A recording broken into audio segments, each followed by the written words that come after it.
Hello guys, કેમ છો? જય શ્રી કૃષ્ણ, જય માતાજી, મહાદેવ હાર. હમણાં 2-3 દિવસ અમારે ત્યાં જનોઈ હતી, પ્રસંગ હતો તો એમાં બિઝી હતી. આજે હું તમને બતાવવાની છું તુલસી શ્યામનો જે રસ્તો છે નેચરલ, તે અને તુલસી શ્યામ તમને દર્શન કરાવીશ ભગવાનના. તો મારી સાથે જોડાયેલ રહેજો. હું તમને આખા તુલસી શ્યામના રસ્તે જે બધા જાનવરો મળશે, મોર છે, હરણ છે, અને જો તમારા નસીબમાં હશે તો સિંહ પણ મળશે. તો અમે તમને બતાવીએ. જોવો તમે નેચર કેટલું મસ્ત છે અહીંયાનું. અહીંયા તો 1-2 વરસાદે થઈ ગયો છે અને ખેડૂતોને વાવણી પણ આજથી સ્ટાર્ટ કરી દીધી છે, થઈ ગઈ છે. અહીંયા ધારી અમરેલીમાં વરસાદ સૌથી પહેલાં આવે. આપણે ત્યાં આવે ને રાજકોટ, એની પહેલાં અહીંયા વરસાદ આવી જ ગયો હોય. અને રવિ તો જો ફૂલ મોજમાં છે, કારણ કે એને મારા વતનમાં છું, એના વતનમાં છે અને અહીંયા તો એને આમ જન્નતનો અહેસાસ થાય. તો તમે મારી સાથે જોડાયેલા રહેજો, હું તમને નેચર બતાવું. અને આ છે અમારો ભાણિયાભાઈ, મારો ભાણેજ છે યજ્ઞરાજ, અમારી સાથે આવ્યો છે કે મામી સાથે મારે જવું જ છે. આવી જાવ. બટેટી છે અમારી, બટેટી. કીધું જો આ જોવો નેચર, લોકેશન જોવો તમે ખાલી, જોરદાર લોકેશન છે. જંગલ છે બાપા, જંગલ તો જંગલ જ છે ને. મારા ભાણિયાભાઈ તમને લોકોને કઈ કહે છે. શું કે છો યજ્ઞરાજ? સિંહ છે ને જંગલનો રાજા છે. સિંહ છે ને જંગલનો રાજા છે. ક્યાંનો રાજા છે? સિંહ જંગલનો રાજા. જંગલનો રાજા છે. જો બધા હવે અહીંથી જંગલની શરૂઆત થાય છે. આ છે ટિમ્બરવાનું ચેકપોસ્ટ, ટિમ્બરવા ધારી ગીર. આપ જોઈ શકો છો બધા. હવે અમે લોકો ટિમ્બરવા ચેકપોસ્ટેથી એન્ટ્રી કરાવીને નીકળી ગયા છીએ. હવે અમે જાય છીએ તુલસી શ્યામ મંદિર. અને આ છે અમારી ગાડી, અને આ છે અમારા ગીરનો નજારો, આપ જોઈ શકો છો. ફોરેસ્ટ તરફથી જો આ બધા બોર્ડ લગાવેલા છે કે આપનું વાહન નીચે ઉતારશો નહીં, ધીમે હકાવજો, કારણ કે અહીંયા વન્ય પ્રાણીઓની અવર જવર રોડ ઉપર થતી હોય તો તમે હાઈ સ્પીડમાં વાહન ચલાવતા હોય તો નુકસાન થાય. એટલે ફોરેસ્ટ સૂચના બધાને એ કે કદાચ તમે જો ક્યાંય પણ જંગલમાં જતા હો તો પ્લાસ્ટિકનો કચરો મહેરબાની કરીને જંગલમાં બહાર ના ફેંકવો, કેમ કે જાનવરોને બધાને જાનહાનિ ના થાય એટલા માટે. આપણું પર્યાવરણ પણ સચવાય એ બાને. વન્યજીવો માટે આપણે એટલું તો કરી જ શકીએ છીએ. જો તમે જોઈ શકો છો, આ સિંહે મારણ કરેલું છે, આ વાછડીનો પગ અહીંયા પડેલો છે, એટલે એટલામાં જ કંઈક સિંહ હશે. ચલો આપણે શોધીએ, આપણા નસીબમાં હશે તો મળશે. જવા આ તમે જોઈ શકો છો, આ છે આ નેસડું, આ છે આહુંદરાળી નેસ, આપ વાંચી પણ શકો છો. આ છે આહુંદરાળી નેસની પ્રાથમિક શાળા. અને જોઈ શકો છો આપ આ બધું નેસડાનું જીવન કેવું હોય છે કે વગર સિંહના ડરથી આ લોકો અહીં રહેતા હોય છે. આપ જોઈ શકો છો એ બધાના મકાન. આ છે આ લોકોની જગ્યા. અને અહીંયા નેટવર્કની પણ વ્યવસ્થા નથી, તો પણ આ બધા એનું જીવન અહીંયા ગુજારતા હોય છે.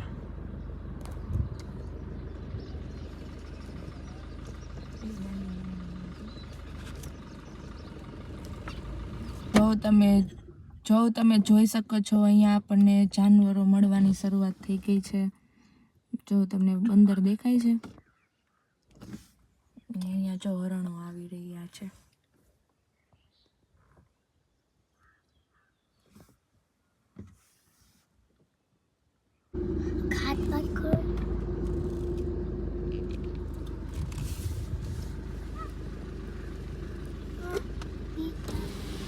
પણ જોવે છે કે આ લોકો અમારો વિડીયો ઉતારે છે, ચલો ફોટો પાડીને.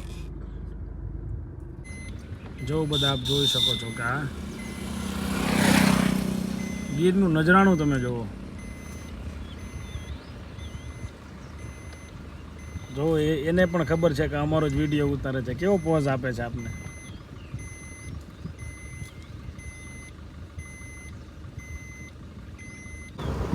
આપ જોઈ શકો છો અહીંયા એટલું નેચરલ વાતાવરણ છે ને, અને અહીંયા એક વરસાદ પડી ગયો છે ને અમે આવ્યા એ પહેલાં થોડીક વાર પહેલાં તો રસ્તા પણ ભીના છે અને એટલી મસ્ત માટીની સ્મેલ આવે છે ને તે મને તો માટીની સ્મેલ બહુ જ ગમે.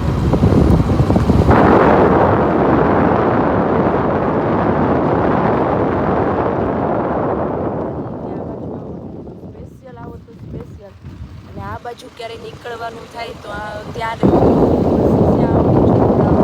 એટલો નેચરલ લુક છે ને કે જે નેચરલ અમે છે ને અમારા ભાણિયાભાઈને ધમકી આપી છે કે એક ગીત ગા તો જ તને છે ને લઈ જાઓ, નકર અહીંયા સિંહને આપી દેવો છે હમણાં તને. તો એણે મસ્ત છે ને બાળ ગીત તૈયાર કર્યું છે. બોલ દો તો રુદ્ર, ઓલા યજ્ઞરાજ. ટમેટું ઘી જતો તો રાણિયા જવા જતો તો આસપાસ ચીટિયા ફાઇનલી અમે લોકો હવે તુલસી શ્યામ પહોંચી ગયા છીએ. તો હું તમને તુલસી શ્યામ મંદિરના દર્શન કરાવીશ. જો બધા આ છે તુલસી શ્યામનો મેઇન ગેટ. ત્યાં મામી ભાણીઓ મજા કરી રહ્યા છે. અંદર મંદિરમાં તો ફોન લઈ જવાની મનાઈ છે, એટલે હું તમને બહારથી જ મંદિરના દર્શન કરાવીશ. તો તમે બધા જોઈ લેજો. આ છે ગાઈસ તુલસી શ્યામનું શ્યામ સુંદર ભગવાનનું મંદિર. તો ચલો હવે હું તમને શ્યામ સુંદર ભગવાનના દર્શન કરાવીશ. આ છે મંદિર, અને મંદિરમાં જતા પહેલાં આ છે અમારા ઈષ્ટદેવ કે જે દેવોના દેવ મહાદેવ. ઓમ નમઃ શિવાય.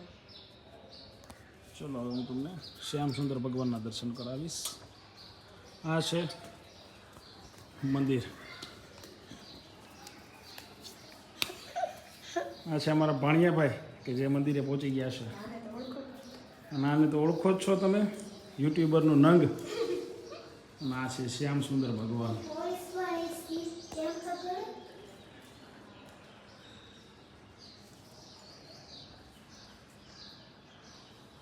અને ગાઈસ તમે લોકો નેચર પણ જોઈ શકો છો કે એટલું સરસ અત્યારે નેચર છે. ઉપર પણ મંદિર છે, પણ એ હું તમને લાસ્ટમાં લઈ જઈશ અને ત્યાંની સ્ટોરી પણ કહીશ કે મંદિર ઉપર કેમ છે. એ સ્ટોરી પણ હું તમને આ વ્લોગના માધ્યમથી જણાવીશ.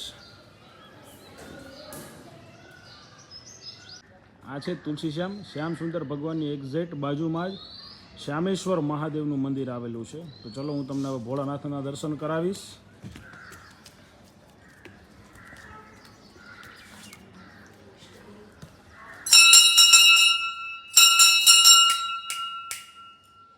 આ છે ઈષ્ટદેવ. અને આપણે થોડીક આરાધના પણ કરીશું ભોળાનાથની, કે જે કાંઈ આપણે કાલી ગયેલી વાણીમાં જે કાંઈ મને આવડે છે એ આપણે ભોળાનાથને રીઝવશું યાદ કરીને. સૌરાષ્ટ્ર સોમનાથમ ચ શ્રી શૈલમ મલ્લિકાર્જુનમ ઉજ્જૈન્યમ મહાકાલમ ઓમકાલમ મલેશ્વરમ પરલિયાવૈતનાથમ ચ ડાકિનીમ ભીમશંકરમ સેતુબંધ હેતુ રામેશમ નાગેશમ દારુકાવને વારાણસ્યમ તુ વિશ્વસમ ત્રયંબકમ ગૌતમી તટે હિમાલય તુ કેદારમ કૃષ્ણે ચંચ શિવાલય એતાની જ્યોતિર્લિંગાની સાયં પ્રાતઃ પઠેતર સપ્ત જન્મ કૃતમ પાપમ સ્મરણીય ના વિનશ્યતે સ્મરણીય ના વિનશ્યતે સ્મરણીય ના વિનશ્યતે. એ મારા મહાદેવ રક્ષા કરજો બધાને. તમને શ્યામ સુંદર મંદિરના તો દર્શન રવિએ કરાવી દીધા છે. હવે હું તમને લઈ જઈ રહી છું રૂક્ષ્મણી માના મંદિરે. જે તમને ખબર જ છે, માતાજી મોસ્ટ ઓફ ડુંગરા ઉપર ચડીને જ રહેતા હોય છે, કે ત્યાં જ બેઠા હોય છે. અને અહીંયા પગથિયાં હશે આસપાસ 200 જેટલા. અહીંયાથી ઉપર ચડવાનું છે. અને અહીંની એવી કહેવાય છે હિસ્ટ્રી છે, જ્યારે રૂક્ષ્મણી અને કાના કંઈક એને ઝઘડો થયો હશે ને, તો રૂક્ષ્મણીજી લોટનો પિંડો લઈને ઉપર ચડી ગયા હતા. કે સ્ત્રીઓની તો તમને ખબર જ છે ને ગુસ્સાની, તો તે લોટનો પિંડો લઈને અહીંથી ઉપર ચડી ગયા હતા. અને પેલી ટોચ દેખાય છે ને, ત્યાં છે રૂક્ષ્મણીજીનું મંદિર. તે કાનાથી રીસાઈને ત્યાં જતા રહ્યા હતા અને ત્યાં બેઠા હતા. ત્યારથી અત્યાર સુધી ત્યાં આપણે મંદિરની સ્થાપના કરેલી છે. અને એવો મહિમા છે કે ત્યાં દર્શન કરે અને રૂક્ષ્મણીજી આપણને આપણા પર પ્રસન્ન થાય. તો અહીંયાથી ત્યાં ઉપર જવાય છે. અમારે તો થોડોક ટાઈમનો અભાવ છે, એટલે અત્યારે ઉપર જઈ શકે એમ નથી. મિત્રો, આ છે ભીમચાસ નદી.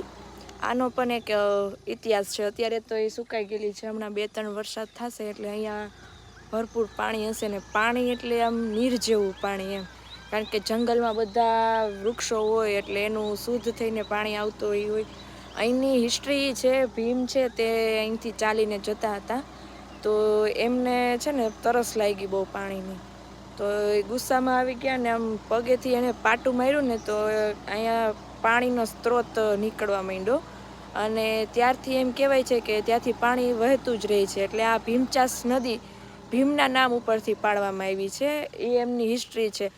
આગળની હિસ્ટ્રી મને તો એટલું જ ખબર છે, આગળની હિસ્ટ્રી મને ખ્યાલ નથી. નેક્સ્ટ ટાઈમ અમે અહીંયા આવશું ત્યારે એની હિસ્ટ્રી જાણીને તમને પાછી ફૂલ આખી હિસ્ટ્રી તમને જણાવશું.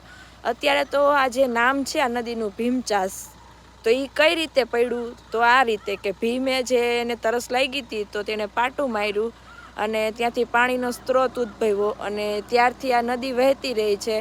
એટલે આ નદી પછી પુલ બાંધ્યો ને જે તે ટાઈમે જે કર્યું હોય તે, પણ એ નદીનું નામ ભીમચાસ પડ્યું. આ ભીમે જે અહીંથી નીકળ્યા હતા ને પાટું મારીને પાણી કાઢ્યું એ માટેથી.